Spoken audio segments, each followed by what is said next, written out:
I have a collection of obscure Rockefeller biographies, probably 10 of them, many published decades ago. But the one I keep coming back to, the one I believe is the single best, is called John D., the founding father of the Rockefellers, written by David Freeman Hawke and published back in 1980. The reason it stands above all the others is simple. It contains the most concise and precise description of how Rockefeller actually built Standard Oil. Not the mythology, not the legend, the method. I just reread it. I stripped away every biographical detail and made a list of about 100 ideas that Rockefeller used to build what Charlie Munger called the greatest company ever created. That is what we are going to go through today. The first thing to understand about Rockefeller is that to him, business resembled a form of war. This was not a metaphor he used casually. He transmitted messages in code. He covered his operations in total secrecy. He thought in terms of battles, campaigns, and enemies. When he was much older, he acknowledged this directly. He said he wondered what general ever sends a brass band ahead of his troops to notify the enemy that an attack is coming on a certain day. His father gave him a piece of advice that he followed for the rest of his life. Never mind the crowd, keep away from it, tend to your own business. Rockefeller took that and built his entire operating philosophy around it. He said, "Do not many of us who fail to achieve big things fail because we lack concentration, the art of concentrating the mind on the thing to be done at the proper time and to the exclusion of everything else." From the very beginning of his career, he was obsessed with numbers. He believed that numbers told the true story of a business. As a teenager working his first job, he would inspect every line of every bill and admonish anyone who failed to do the same. He refused to be taken advantage of, and throughout his entire career, he maintained an intense, almost physical disrespect for sloppy business practices and sloppy businessmen. He had extreme self-confidence from a very young age. There is a story that illustrates this perfectly. Cornelius Vanderbilt was 45 years older than Rockefeller and the richest man in America. He wanted to meet Rockefeller. Rockefeller would only agree to the meeting if Vanderbilt came to Cleveland and met him in his own office. "By the time I was a man," Rockefeller said, "long before it, I had already learned the underlying principles of business as well as many men acquire them by the age of 40.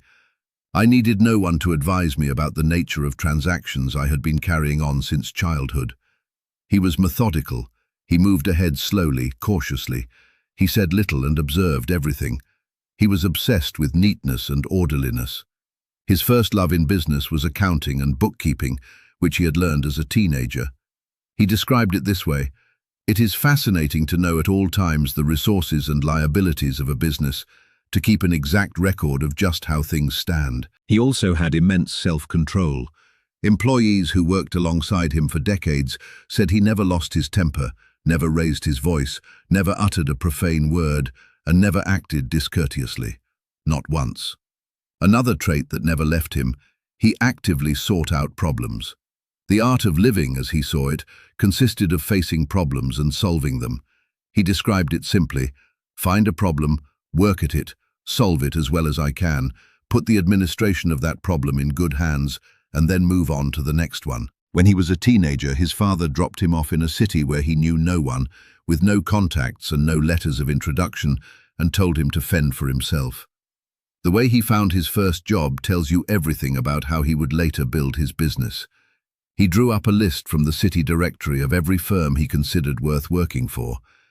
Each morning after breakfast, he started canvassing them.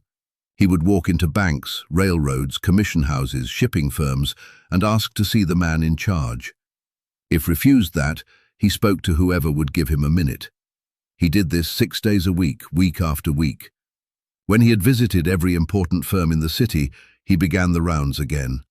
Slow, methodical, relentless, he wore them down. One of the most important things Rockefeller ever understood, and he understood it as a very young man, is that you should leverage new technology to create a product or service that could not have existed before.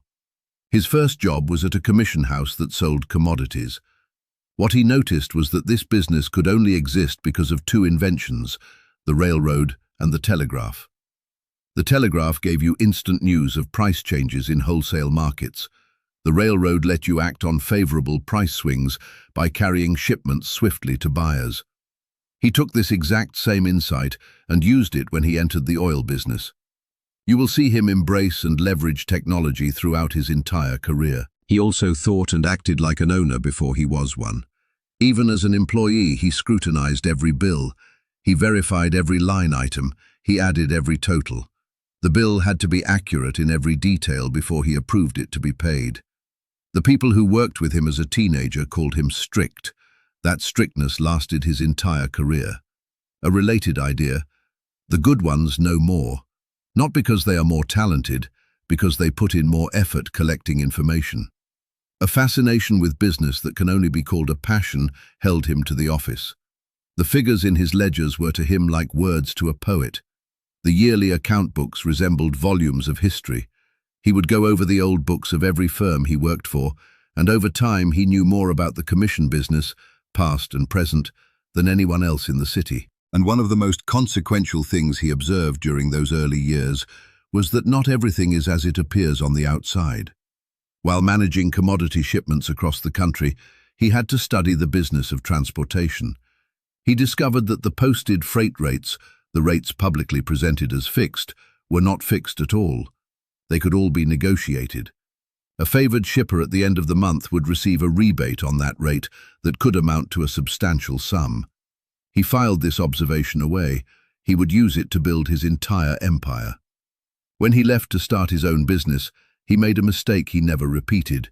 He chose a partner with modest goals. His partner was too easily satisfied.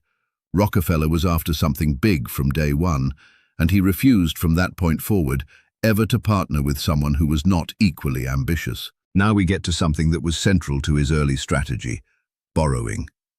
He borrowed as much money as he possibly could. His partner called him the greatest borrower he had ever seen, and the way he borrowed was the way he did everything. He became a familiar face at every bank in Cleveland. They often turned him down. This was his response: if the president of a bank refused me a loan, that was nothing. He might lecture me on the folly of my purpose. That made no difference. It simply meant I had to look elsewhere until I got what I wanted. That persistence, always low-keyed, always relentless, never left him. When he entered the oil refining business, he immediately identified the most important problem. Transportation was his single largest expense. In fact, at that time, it cost more to ship a barrel of oil than to refine it. He understood that if transportation was the highest priority, then everything, the location of the refinery, the deals he negotiated, the partnerships he formed, had to be built around gaining an edge there. He chose the site for his first refinery with this in mind: a location adjacent to both a railroad and a river, so he could ship by either route. Water transport cost 50% less than rail. He was already stacking advantages before he had meaningful scale. From the very beginning, he was obsessed with control.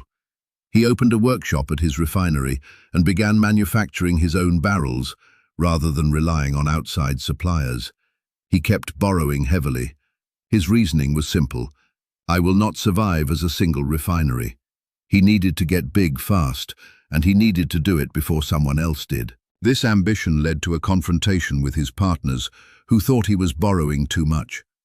One of them said they should dissolve the partnership if Rockefeller was determined to keep expanding. Rockefeller replied, "We have an opportunity now.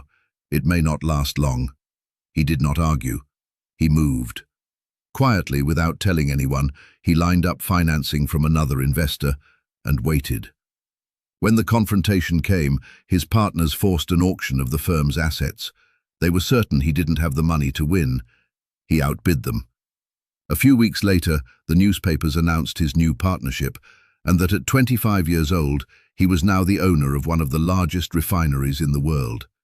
His former partners woke up and saw for the first time, as he put it, that his mind had not been idle while they were talking so big and loud. After this, he went looking for the right partners, people who were as serious, as ambitious, and as capable as he was. The most important was Henry Flagler. Flagler was not just as talented as Rockefeller, he also brought capital and connections into the business. And once he was inside, Rockefeller gave him one job: concentrate fully on transportation. Control as much as possible the cost of moving oil. That was Flagler's single objective. Their partnership was one of the most effective in business history. Rockefeller described it decades later. For years and years, this early partner and I worked shoulder to shoulder. Our desks were in the same room. We lived on the same street. We walked to the office together, walked home for lunch, walked back in the afternoon, and home again at night. On those walks, away from the interruptions of the office, we did our thinking, talking, and planning together. Flagler brought a conviction to quality that shaped everything they built. He insisted that when they built facilities, they should be different from the flimsy shacks that were standard in the industry at the time. Most people were so afraid that the oil supply might dry up that they built the cheapest structures imaginable. Flagler objected to this. While he admitted the risks were real, he always believed that if they were going into the oil business at all, they should do the work as well as they possibly knew how. Everything should be solid. Everything should be substantial. Nothing should be left undone to produce the finest results. He built as though the trade would last, and his courage in acting on that belief laid the foundation for everything that followed. With the right team formed and capital beginning to accumulate, Rockefeller established one more principle that would define everything. Only a fraction of profits would be distributed as dividends. The rest stayed in the business. He wanted a large fortress of cash at all times. It is impossible to understand his rise without grasping this. He always moved into battle backed by abundant capital. Whether navigating downturns or capitalizing on booms, he kept deep reserves, and he won many bidding contests simply because his war chest was deeper than everyone else's. At this point, Rockefeller had built something like a flywheel: raise more capital to increase production, use increased production to secure better transportation rates than competitors, use increased profits to buy out competitors, and continuously find hidden sources of income. One example of that last point: after securing better transportation rates for himself, he would approach smaller competitors and offer to ship their oil through his accounts at a better rate than they could get on their own.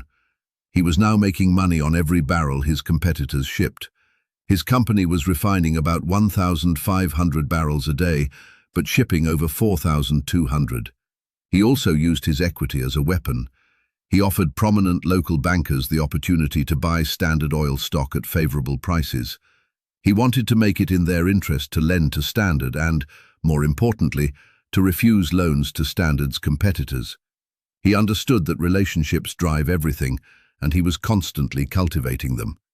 When he bought a competitor's company, he was often buying not just their assets but their connections, which then became his connections. This set up the move that historians would call the Cleveland Massacre. In 4 weeks, Rockefeller bought 23 companies. His description of it reveals how he saw the world.